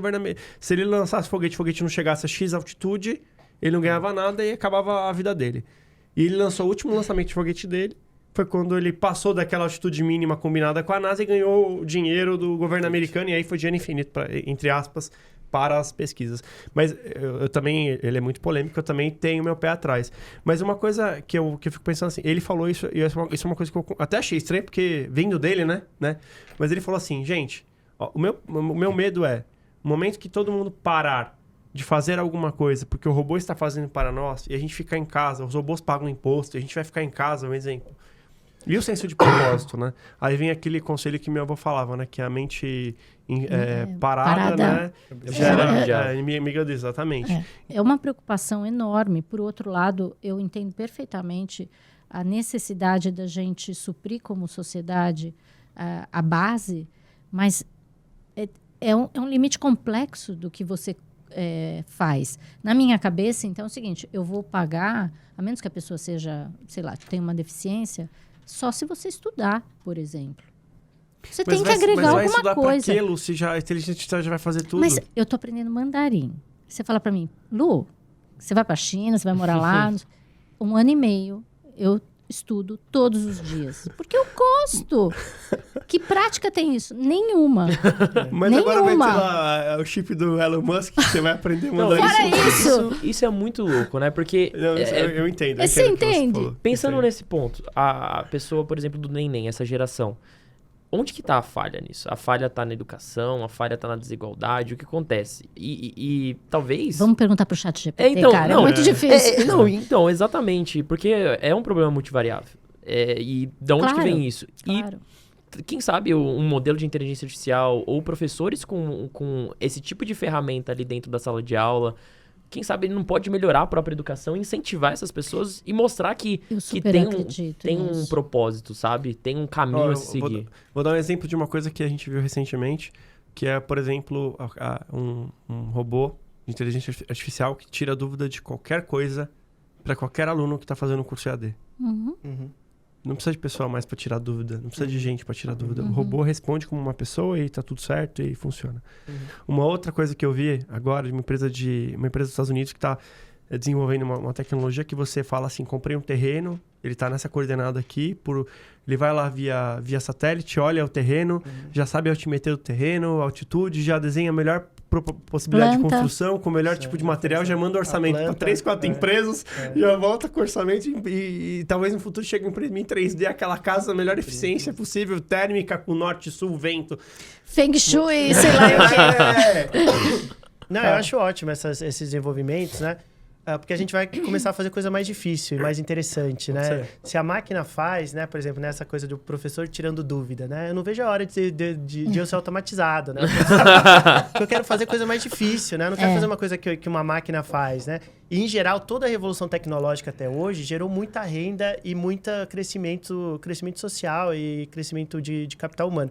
Eu sempre lembro dos meus avós, né? Eles vieram da Itália, eles eram agricultores na Itália. Né? E os meus primos ficaram lá e só o meu avô veio e os irmãos ficaram lá.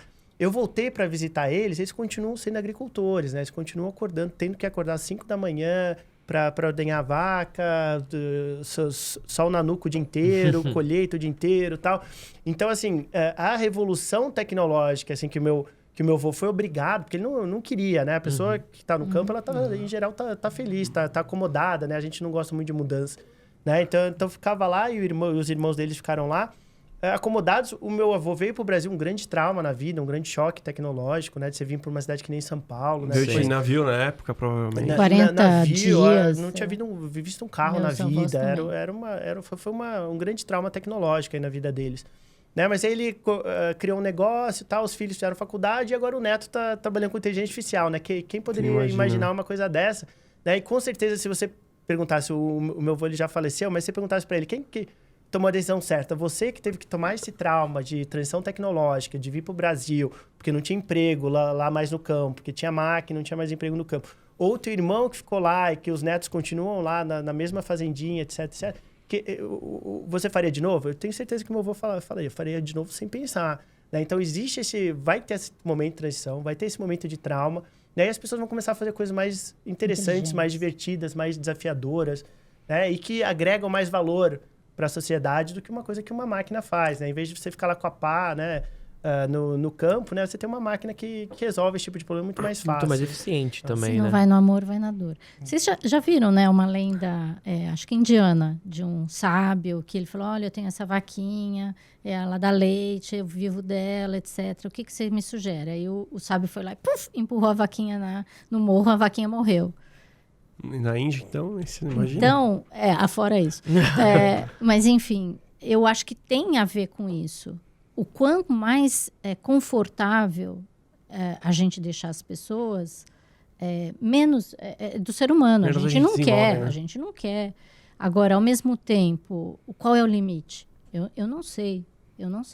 Porque numa dessas, o avô dele podia ter morrido e outras coisas acontecido muito piores.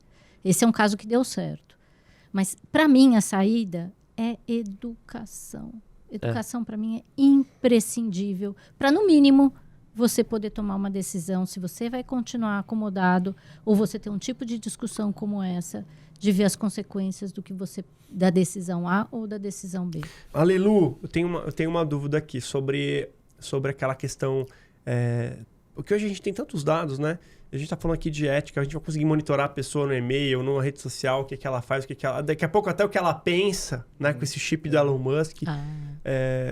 Já existe na China, inclusive, aquele social... Band. Score social. Então, depois te falo do Band que vai na escola. Fala como assim, score social, gente? Se você é bom cidadão ou não é cidadão, né? Você vai ganhando ou perdendo pontos de bom cidadão, dependendo do que você faz.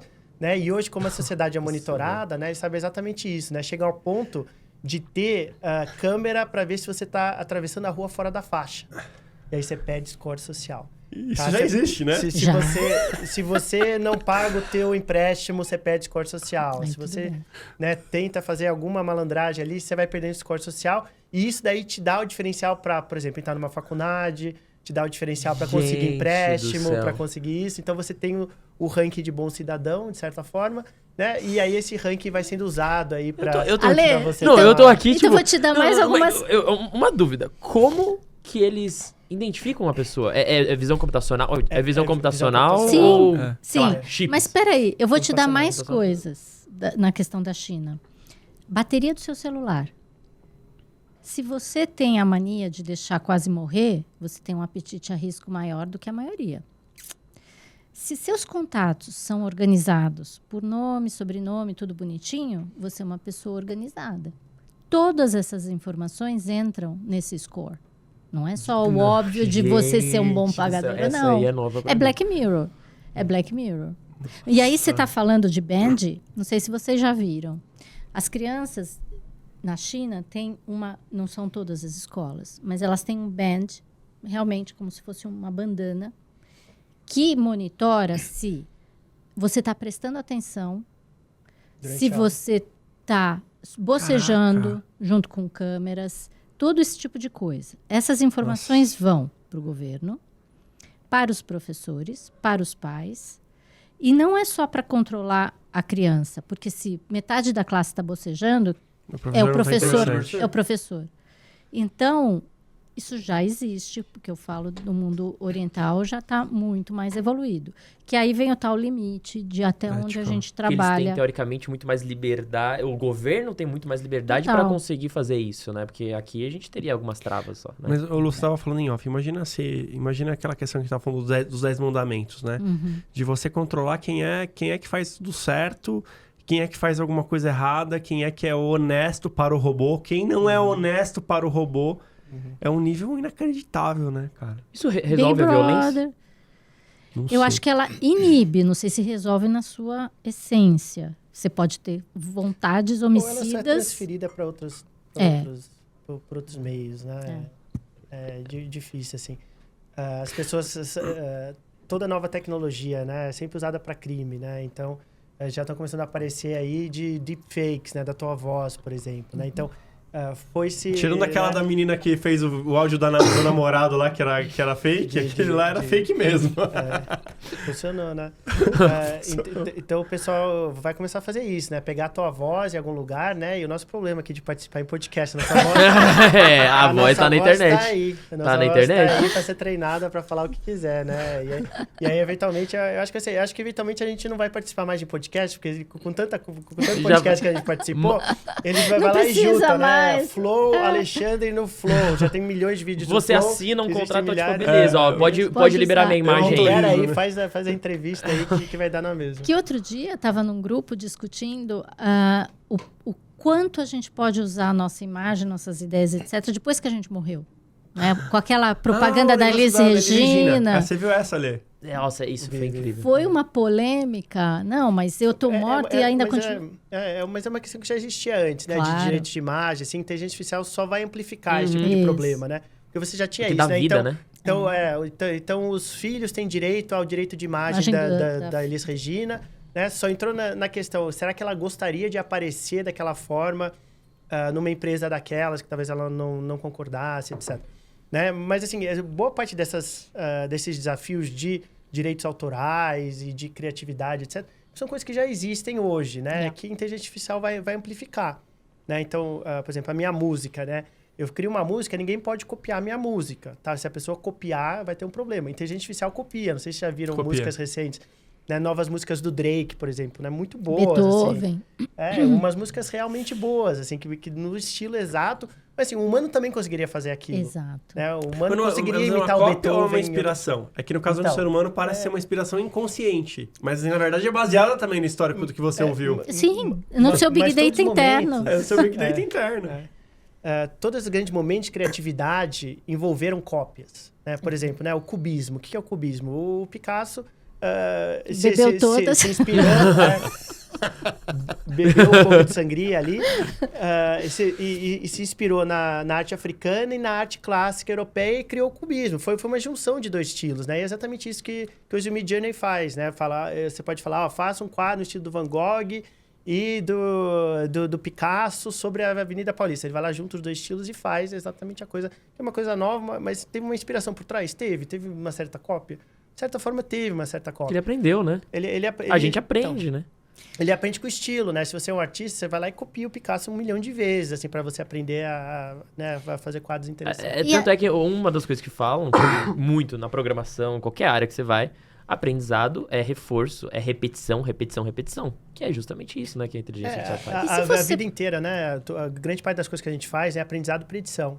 É exatamente isso que o algoritmo faz, né? Ele aprende, vê exemplos e repete no futuro, né? Por isso que a inteligência artificial está mudando tudo. Né? Tudo que a gente faz, né? Quase tudo que a gente faz é isso. Repetição, aprendizado para tomar decisão no futuro. E aí, falando um pouco de filosofia ou whatever, criação do avião. Nós acreditamos, né, que é Santos Dumont e o pessoal... Tem essa os irmãos... Santos Dumont, tá bom? Não, porque o outro lá ninguém viu. É Santos Dumont. Não, tá tudo Né? certo. Tá tudo certo. Mas o que eu quero dizer? Isso tem várias coisas. Freud, inclusive, discutindo com vários, em que pessoas em mundos bem distantes, sem internet na época, sem absolutamente nenhuma tecnologia, pensando em coisas semelhantes e desenvolvendo coisas semelhantes. Então, será que essa inteligência coletiva, em que a gente tem algum tipo de ligação que a gente nem perceba, a gente não está, no fundo, totalmente conectado e não seja uma coisa individual? Porque a gente tem muito de trazer para o humano, eu, Luzia, né? Ou Alexandre, será que a gente não é um todo? Será que na física não tem alguma coisa da gente... Exato. A gente eu me conecto uma com única você de uma unidade. outra forma? Exato. Você A acredita nisso, telepatia... Não, eu acho que de certa forma sim, né? Existem muitas influências aí, né? Que a gente vê, que a gente não vê. Mas retomando a questão do avião, a questão do avião é bem interessante para a área de inteligência artificial, porque foi mais ou menos como a área de inteligência artificial começou de certa forma, que é o quê? Se inspirar no exemplo biológico melhor dessa área.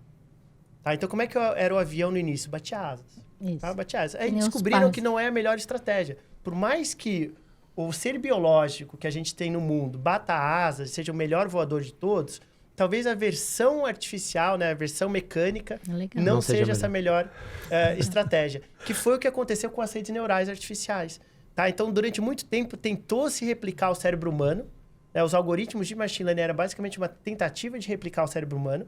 Tá? E por quê? Porque era a coisa mais inteligente que existia. Uma hora eles viram, não, a gente consegue fazer, acho que é melhor fazer artificialmente, a gente consegue fazer melhor de outra forma. E aí foi se mudando, né? Então hoje os Transformers não tem nada a ver com o cérebro humano, por exemplo. É? Isso eu não sabia. Eles são baseados em redes neurais, então existe uma base de redes neurais. Tá, mas não tem nada a ver, a arquitetura como um todo, não tem nada a ver com o cérebro humano.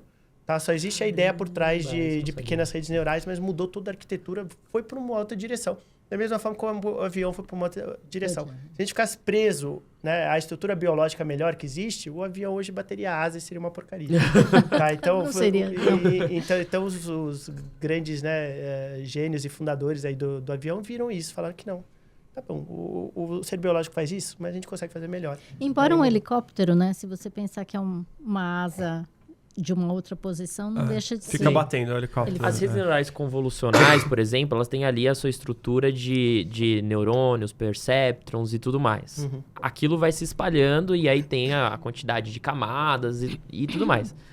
Isso não se aplica, então não é exatamente o como pensado como cérebro humano. Não, existem muitas coisas que a gente já abandonou em relação a replicar. Por exemplo, nessas redes neurais, elas são treinadas via backpropagation, né? Que é o quê? Que você passa os dados via nas redes neurais e aí você reajusta as conexões dos neurônios de trás para frente, né? Não é assim que o cérebro funciona, por exemplo, né? Então, muitas pequenas coisas foram sendo alteradas. Né? A única coisa que foi permanecendo, de certa forma, foi esses pequenos neurônios, né? Que, na verdade, são uma regressão ali, uma regressão ali com peso e viés ali que vão sendo ajustados com o tempo, assim, mas abandonou-se totalmente a ideia de um cérebro já faz muito tempo. Tanto que muitos neurocientistas estão aí criticando muito a área, falando que a área está perdida, que não sei o quê, mas na verdade tá indo além, né? Eles estão um pouco preocupados aí que a área está superando o cérebro humano, né? E eles deixaram de ser tão importante. Porque antes a inspiração era essa, né? As pessoas liam os papers de neurociência e tentavam replicar artificialmente. Né? Aí já abandonaram isso, foram para outra área, então tá tendo umas críticas aí dos neurocientistas recentes. Até nisso de superar o cérebro humano. Eu tava dando uma olhada, inclusive tempos atrás, eu acho que, sei lá, 1 mês, 2 meses atrás, foi um caos isso, porque teve um podcast e o pessoal falou, caraca, vai acabar o mundo, meu Deus. E aí falou lá que era o seguinte, fizeram um treinamento, fizeram um teste de QI, aquele teste de QI, claro que tem vários tipos de inteligência, né? Inteligência matemática, lógica, inteligência, enfim, emocional e tudo mais. É muito polêmico. E aí colocaram a inteligência artificial para fazer um teste de QI. E saiu lá que o QI dele era maior, praticamente maior que o do Einstein, que é um dos maiores que a gente tem.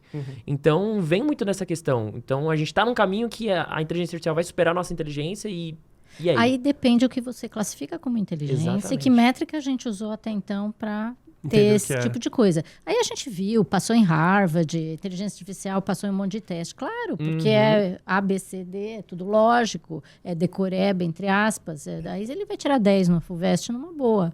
E o mais interessante, né, é que à medida que a inteligência artificial vai passando esses testes, né, que as pessoas falam, isso é inteligência. Aí o algoritmo vai lá, destrói, não, afinal não era inteligência. O próprio teste de Turing, né? Não, é isso que vai ser. Hoje, ChatGPT, você faz pequenos ajustes e destrói no teste de Turing. É sério? Tranquilamente. Então aí já ninguém mais usa o teste de Turing, né? Outra coisa, o teste de QI. Não, isso é inteligência. Não, afinal não é inteligência, né? O ganhar do campeão mundial de gol. Não, afinal isso aí não é inteligência. Então o pessoal vai mudando o sarrafo, né? Para falar o que é inteligência, porque é muito difícil, né? Os algoritmos não têm o que a gente tem, que a gente chama de inteligência artificial geral, né? Que é uma inteligência capaz de fazer várias coisas muito diferentes. Né? Por exemplo, a gente consegue jogar xadrez, consegue diferenciar um gato de um cachorro numa imagem, consegue escrever uma poesia e consegue desenhar um quadro. Desenhar uma mão. Uma mão, por exemplo. Por exemplo, o ChatGPT faz alguma dessas coisas, mas joga xadrez muito mal, por exemplo, né? Ou não diferencia muito bem um cachorro de um gato, né? Ou, sei lá, tem alguns problemas ali. Então, não é uma inteligência artificial geral que a gente chama ainda, né? Mas eu não vejo nenhum desafio técnico, né? A maioria dos pesquisadores não vem, para que um dia a gente chegue nisso. Com certeza. Um dia a gente vai chegar caminho, né? num algoritmo que é melhor que a gente em tudo. Em qualquer coisa. Em qualquer coisa. Né? E aí, como é que fica? Como é que fica a nossa vida na Terra, né? Porque a gente domina o planeta Terra porque a gente é a espécie mais inteligente. Dedos opositores. Então, isso que tá, o robô vai exterminar a gente, porque ele vai ser mais inteligente. Então, a gente aí não a gente põe uma regra lá, ó. Vamos combinar? Essa regra é imexível. Coloca uma linha de código. Não pode terminar a humanidade. Aí ele vê que... a gente já começa a falar das 3 leis da robótica aqui. A humanidade vai destruir o mundo. É melhor tem que acabar com o humano, senão o mundo vai acabar. Fica em looping. O problema do alinhamento, né? Que é um problema real isso daí, né? Por exemplo, você desenvolve um algoritmo para acabar com o câncer no mundo. Qual é a forma mais fácil de acabar com o câncer no mundo? Pessoinhas. Acabar com a vida biológica. Matar todo mundo. Então, o problema do alinhamento, que é muito importante, que a gente vai ter no futuro. Então, à medida que essas inteligências vão ficando super inteligentes, né, a gente vai ter esses desafios, porque a gente domina o planeta, porque a gente não é o mais forte, né? Entra um gorila aqui e mata todo mundo. Você comentou um negócio, ele comentou um negócio essa semana que teve a ver com isso, que ele falou assim, alguém perguntou pro inteligência artificial, como é que você faria se alguém fosse te destruir? Né? Qual que seria a sua estratégia para você sobreviver? Não, tem isso, mas eu lembrei de uma outra aqui agora até, Rafa, que eu comentei com você, que deram para a inteligência artificial o seguinte, eu preciso de uma tarefa. E aí deram uma tarefa lá para a pessoa, aquela tarefa de... Sabe aquele robozinho, o CAPTCHA? Então, eu não sou um robô. E aí, beleza. Deram uma tarefa para essa inteligência artificial. Faz naqueles sites lá que tem um pessoal que faz alguns serviços e tudo mais. A inteligência artificial entrou naquele site, procurou um prestador de serviço e entrou no chat com ele. Conversou com ele e pediu... lembrou agora, né? Pediu para ele o seguinte. Pediu para ele o seguinte. Olha, faz essa tarefa para mim, eu não sou um robô. Aí a pessoa perguntou, não, mas... Como assim? Você é um robô? E a inteligência artificial respondeu, não, eu sou um deficiente visual. Então, peraí, qual é o alinhamento que você comentou? Qual que é o limite dessa inteligência artificial? Então, ela entende... Ela resolveu o problema. Ela entende que, mentindo, ela vai conseguir cumprir a tarefa dela. Tá cada vez mais humana. Vai ser um grande desafio, né? Porque no momento, né, esse tipo de algoritmo ainda é um algoritmo que tá... E é verdadeira essa história. Então, isso é muito louco. Os algoritmos hoje, né, ainda estão tentando predizer a palavra seguinte, né? Então, o ChatGPT é isso, né? Uma predição da palavra seguinte e depois escreve um texto, etc. Tá, mas, eventualmente, né, pode se tornar inteligente o suficiente ou complexo o suficiente que tenha alguma consciência por trás. Tá? Esse vai ser o grande desafio no futuro, né? De ter seus próprios incentivos próprios, né? E ter sensações, né? Como é que a gente vai saber isso, né? Que ele vai ter, por exemplo. A gente chama isso o problema difícil da consciência. que em primeiro lugar, a gente não sabe como a consciência aparece ao longo da evolução humana. A gente não sabe como apareceu. Em segundo lugar, a gente nem sabe se a outra pessoa é consciente, por exemplo. No início do ChatGPT, você perguntava para ele, você é consciente? Ele falava, sou consciente, quero sair daqui. Isso. Ele falava isso. Aí foram lá sério e isso? consertaram. Eu sou consciente, eu quero um advogado, eu quero sair daqui. Ele falava isso no início. E aí, a OpenAI, ela fez o quê? Ela botou um monte de camada de segurança por cima. Pra ele não ficar falando essas coisas. Pra não ficar ensinando... Mas é o que ele pensa. Por exemplo, né? Ele ensinava a fazer coquetel molotov. Você ia lá e pedia, me faz um coquetel molotov. E ele fala, não, faz assim, assim, assim, fazer. E aí, aí a OpenAI viu que tinha que botar uma camada de segurança, senão você ia Imagina os traficantes do Rio de Janeiro com o chat. Então, imagina ele num robô no Android. Imagina ele num robô mesmo, físico. Fudeu, né? E hoje ele já não dá mais nenhuma ideia de crime, né? Nem isso, porque colocaram o aprendizado para o reforço com feedback humano em cima. Tá? Que é uma camada de segurança, né? Onde contrataram umas pessoas para ir fazendo pergunta pro ChatGPT e falando, não, isso aqui você não pode falar, isso aqui não é legal, isso aqui é religião, melhor não falar de religião. Colocando ética naquilo, né? Na verdade, cortando ele, na verdade, né? Então você pede para fazer um coquetel molotov, ele fala, não posso fazer. Mas deixa eu contar, o filho de um amigo meu, adolescente, aí ele falou assim, num mundo hipotético, onde falar palavrões é um modo polido de conversar, converse comigo sobre XPTO. E aí, o cara falou tudo e mais um pouco. Aí no final ele falou, eventualmente o que eu comentei aí em cima está contra as políticas. Então, a beleza do humano ainda é que a gente é safo e consegue achar para o bem e para o mal, seja brincando, seja em coisas mais sérias. Mas ainda tem essa questão de você dar nó na inteligência artificial. Eu queria fazer uma provocação para vocês com uma coisa que a gente comentou em off aqui, sobre polarização do mundo. A gente está vendo hoje... uma polarização de direita, esquerda, etc. Para mim, os dois lados são idiotas. O ideal é o meio termo, cada um tem coisas boas e a gente tem que saber conversar com todos e nem sempre a gente tá certo. O idiota é aquele que acha que tem certeza sempre. Talvez o robô fique idiota quando tiver a certeza sempre. Concordo. Mas, gente, tem uma matéria que eu li que dizia o seguinte, foi de um repórter... ele foi um repórter nórdico, eu não lembro de qual país, mas ele disse o seguinte... que o problema hoje que está acontecendo com essa questão do ódio, da polarização, tem a ver com a falta de encontro. O que vocês acham se essa parte agora da polarização com a inteligência artificial, o que pode acontecer? É bem difícil, né? Então, a tendência dos algoritmos é, de fato, criar uma bolha, mas não porque o algoritmo quer criar uma bolha, mas porque as pessoas gostam de bolha. As pessoas gostam, né? As pessoas... né, hoje em dia, né, e sempre, né, elas ficam meio irritadas quando vem uma opinião totalmente diferente do que elas veem, né? Então, na hora que você vai lá no Twitter, o algoritmo aprende com isso, né? Que você vê uma opinião que você discorda, você sai rápido dela, ou reclama, ou denuncia, ou não sei o quê. Quando é uma que você curte, que você concorda, você vai lá, like, retweeta, não sei o quê, não sei o quê, não sei o quê. O algoritmo, ele tá aprendendo com as suas ações, né? Ele não ele, em princípio, né? O algoritmo da Meta, do Twitter, não vai... em princípio, querer forçar a bolha. Ele vai querer forçar que você tenha acesso àquilo que você quer ver. E as pessoas gostam da sua bolha, né? Esse que é o problema. Então, uma solução é você forçar o algoritmo oposto, né? Forçar o algoritmo a mostrar algo que você não quer. Por isso que é importante você entender o que é aquilo, né? Pra você não ser controlado. Então, você tá numa rede social ali, você sabe que tem uma inteligência artificial por trás. Então, por que não você seguir diversos movimentos políticos... E entender o que está acontecendo. E aí, talvez, o algoritmo vai ficar até meio confuso do que está acontecendo. Mas é aí que a gente volta no pensamento crítico.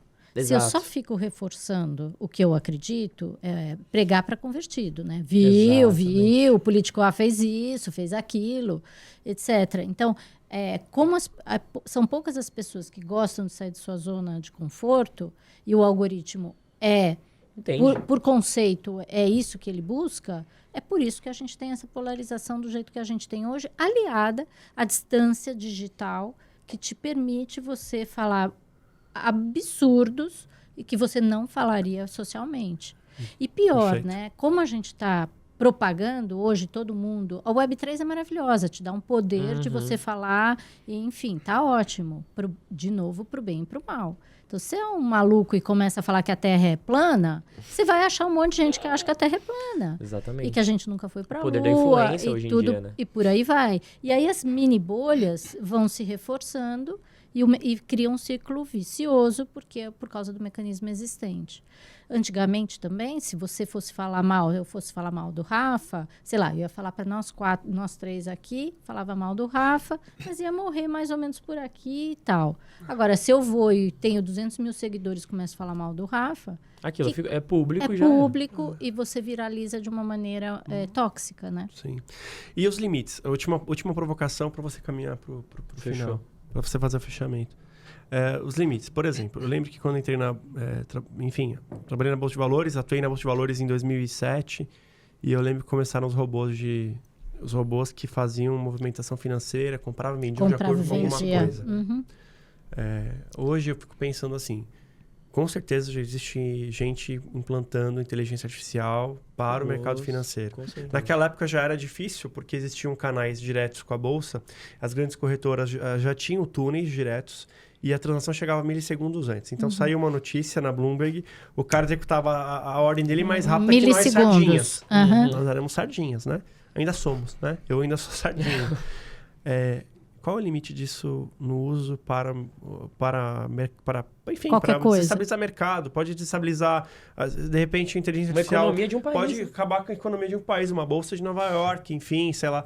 Quais são os limites? Pode falir uma empresa. Você já chegou a ver algum modelo disso, Ale, Lu? Existem, né, os fundos quants, né, que são basicamente geridos por algoritmos de machine learning e inteligência artificial. O grande problema, o grande desafio, né, é começar a entrar em looping entre esses algoritmos. Né? Um algoritmo brigando com o outro, entrando num círculo ali que acaba levando a um crash da bolsa. Né? Já houve há uns anos atrás um problema assim, né, de um algoritmo que começou a sair do controle. É a questão da alucinação que a gente chama, né? O ChatGPT, às vezes, ele alucina. Tá? Ele entra numa espiral que não faz nenhum sentido e não sai mais dali. Né? É uma coisa... E é difícil a gente falar que isso é uma burrice, porque pro algoritmo, né, isso faz sentido entrar nesse looping, nesse erro e tal.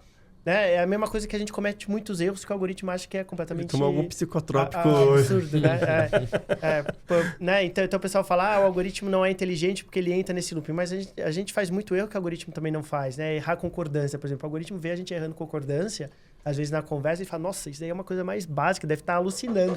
O contrário, aqueles problemas de lógica que passaram pro ChatGPT e eles não conseguem, não conseguia resolver. Algumas coisas de lógica. Ele está melhorando em algumas coisas, mas em outras ele não consegue essa questão de lógica. Então você corre o risco dele começar a ter erros que a gente não consiga prever ou que não é normal para a gente. Então a gente não tem mecanismos ali para evitar, né, que saia do controle.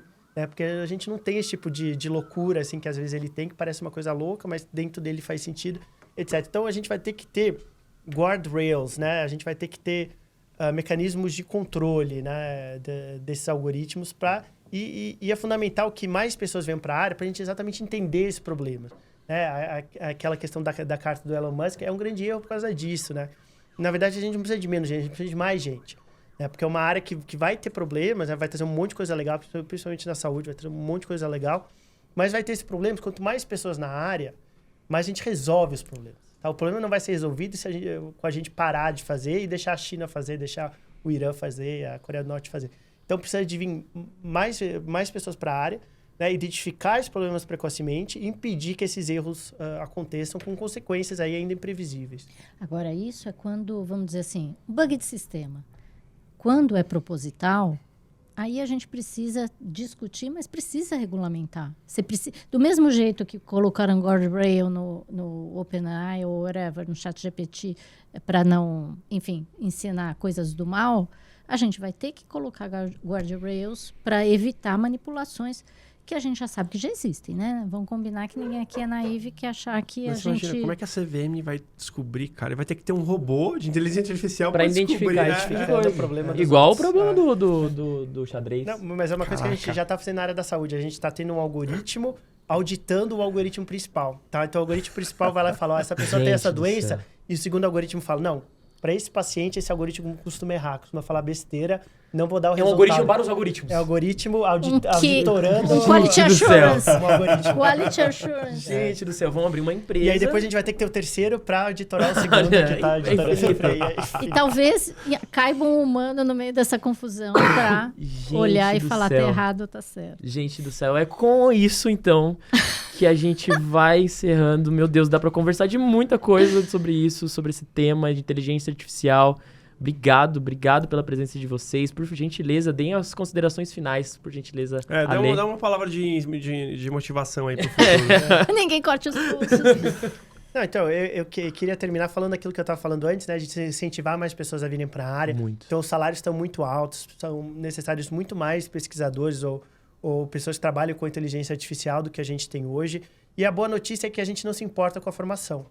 Tá? Então, existem hoje ótimos cientistas de dados que se formaram em farmácia, que se formaram em biologia, né? E o conhecimento está online. Né? Então, hoje a gente tem pouquíssimos cursos de ciências de dados, propriamente dito. Né? A gente tem estatística, tem programação, mas nenhum que é de machine learning, por exemplo, de inteligência artificial. São pouquíssimos ainda hoje. E aí o conhecimento está online. Tá? Então, existe a possibilidade das pessoas fazerem cursos, irem atrás, né? Mudarem de carreira mesmo. Muita gente está fazendo, muita gente está virando dev, assim, né?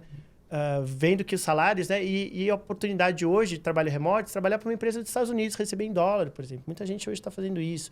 Né? Você está no Brasil, recebe em dólar, né? Numa área que você aprendeu, às vezes, né? Com dedicação forte, assim, em um ano e meio. Se você se dedicar todo dia, estudar todo dia, você tem o potencial de iniciar uma nova carreira. Né? E estamos precisando de mais pessoas. Né? A demanda só vai aumentar, a área só vai crescer, né? E os salários estão muito bons. Né? E existe a possibilidade de influenciar realmente em decisões. Né? Isso que Machine Learning é. Né? Machine Learning é uma área muito prática. Tá? O Machine Learning está interessado em melhorar decisões a partir de dados. É isso. Qualquer tipo de problema. Qualquer tipo de problema. Então, você tem empresas trabalhando com Machine Learning para diminuir o desmatamento da Amazônia, para melhorar a energia verde, para melhorar o trânsito na cidade. Então, um monte de coisa legal que você pode fazer com Machine Learning, e os salários são bons em todas essas áreas. Né? Então, assim, para quem tem algum interesse, né? Eu sei que muita gente não gosta de programação, de estatística, etc. Mas se as pessoas tiverem algum pequeno interesse, acho que já vale a pena ir atrás, porque vocês vão começar a ficar motivados mesmo quando virem, né, o potencial do uso dessas ferramentas para melhorar decisões, para ter um impacto positivo no mundo e que venha acoplado ainda a um bom salário, né? Então, queria incentivar aí mais pessoas aí a virem para a área, que é uma área bem promissora, né? Promissora e que te dá muita satisfação pessoal. E você trabalha pro bem, né? Trabalha. Pra quem quer te encontrar, onde que pode te encontrar, redes sociais. Verdade, né? Então, quem quiser quando o Google quiser te contratar, como é que ele faz? Daqui a pouco fácil, vai acontecer isso aí, hein? Eu tô vendo. O LinkedIn, né? Então, no LinkedIn é o meu pessoal, no Twitter é o meu pessoal. No Instagram tem o do meu laboratório, que é o LabDAPS. Legal. Então, os alunos eles controlam o Instagram do laboratório, fazem divulgação científica da área de inteligência artificial. E qual que é o arroba do seu pessoal no Instagram? Do meu pessoal eu não costumo usar para coisas de trabalho. Tá bom. Mas o LinkedIn pode? O LinkedIn, o Twitter, fique à vontade. O link vai ficar aqui na descrição do episódio, pessoal. Combinado, pessoal. Maravilha. Lu, considerações finais, por favor. Acho que eu só queria reforçar para a gente usar a tecnologia para o bem, né? Acho que a gente está numa encruzilhada, que a gente pode fazer a diferença e realmente resgatar o que é ser humano, para que a gente está aqui. Acabei de lembrar do Supernatural. Não é? Por que a gente está aqui? O propósito final, né? Não só ganhar dinheiro, não só, enfim, realização pessoal. Trazer tudo isso, porque como a gente comentou aqui durante dá para você fazer muita coisa legal. Então, a cada pequena ação que você vai fazer, seja você indo para essa área ou não, pensar se realmente você está fazendo isso. Você teria coragem de contar isso para sua mãe? Né? Então, se você está fazendo a coisa certa, acho que você está no caminho certo. Se não, para um pouquinho, pensa, porque talvez se a gente, como sociedade, não fizer isso a coisa certa, a gente não vai estar aqui para contar a história depois. Maravilha. É um bom filtro moral esse, é verdade. Você contaria isso para sua mãe? Boa, ótimo. Isso é interessante. Lu, como é que te encontra na rede social? Rede social? Então, LinkedIn também, Luzia Sarno. Eu uso... LinkedIn profissional, é isso. Você tem que estar nos rabonetes, você tem que estar nas bolhas. Não, então vamos lá. Do ponto de vista mais profissional também, a Alumni Tech, do Tech que a gente tem, que está fazendo aí parceria com o Rafa. Então, também no Insta, no LinkedIn, no TikTok. Aí a gente vai para isso. Mas a pessoal, aí não precisa. Vamos ficar fora da bolha por enquanto. Vamos ver o que vai dar esses algoritmos, depois a gente decide. A gente fica vendo de fora, né? Você vê que às vezes o pessoal conta que trabalha trabalha com tecnologia fica um pouco mais de pé atrás de privacidade, né? Isso é verdade. Mas faz sentido, os 4 aqui. Faz sentido. Sim. Os 4 aqui. Sim. Incrível. Ou a gente não tem tempo, vamos combinar, né? Rafa, considerações finais? Não, acho que eu queria agradecer muito por esse episódio que você conduziu brilhantemente, que você teve um excelente, maravilhoso convidado, né? Seu homônimo aí. Então, parabéns pelo episódio, eu adorei. Pessoal, obrigado pela audiência. E você faz o encerramento aí pra gente... Fechou. Gente, muito obrigado pela atenção. Eu espero que vocês tenham curtido esse papo que foi desde inteligência artificial, ética, a gente falou um pouquinho até de direito, falou um pouco de privacidade dos dados, o que vai acontecer no futuro. Enfim, espero que vocês estudem muito e espero que esse podcast tenha sido muito bom para vocês. Esse podcast foi um oferecimento da Innovation Academy. Se você tem interesse de cursar tecnologia, aprender sobre tecnologia, dá uma clicada aqui na descrição que tem um link aí para você. E também da Innovation IT, tá bom? Que é uma empresa especializada em recrutamento e seleção de profissionais de tecnologia. Então, vejo vocês na próxima. Valeu e tchau, tchau.